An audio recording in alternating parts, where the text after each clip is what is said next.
Radio city podcast. Radio city పిట్ట కథ. Hello people, నేను మీ యోగితాని.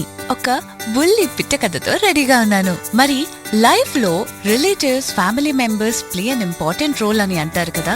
కానీ వీళ్ళందరినీ కూడా వెనక్కి తన్నేసి ఫస్ట్ పొజిషన్ అయితే ఫ్రెండ్స్ కే ఉంటుంది.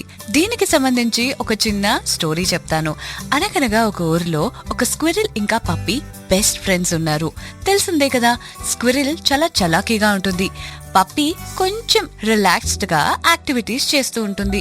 ఎప్పుడు వీళ్ళిద్దరూ కాంపిటీషన్ పెట్టుకున్నా స్క్విరిలే ఎప్పుడు విన్ అయ్యేది. ఎందుకంటే యాక్టివ్ గా, జోవియల్ గా అటు ఇటు గెంతుతూ ఉండేది కాబట్టి.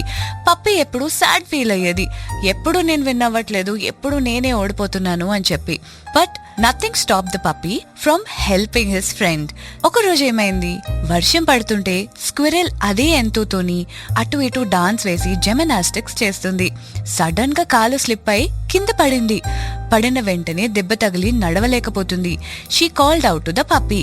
పప్పీ వచ్చి, ఓ నీకు దెబ్బ తగిలిందా, you are not able to walk అని అడిగి, అయ్యో పడిపోయావా అని చెప్పి దాని వీప్ మీద స్క్విరిల్ ని పడుకోబెట్టుకొని ఒక సేఫ్ ప్లేస్ కి తీసుకెళ్లి దాన్ని అక్కడ దించి కేర్ తీసుకోవడం స్టార్ట్ చేసింది. Winning or losing is secondary, కానీ helping a friend is what you should be doing. ఎందుకంటే there are many things in our life which we cannot share with our parents or relatives or siblings. But ఒక friend తోనే మీరు అన్ని A to Z share చేసుకోగలుగుతారు. So అందుకనే ఎప్పుడైనా ఏ friend తోనైనా ట్రూగా ఉండడానికి try చేయండి. Always be a true and a good friend. బాగుంది కదా ఈ బుల్లి పిట్ట కదా. ఇంకో కథతో మిమ్మల్ని మళ్ళీ కలుస్తా. అప్పటి వరకు stay tune to radio city 91.1. Radio city podcast.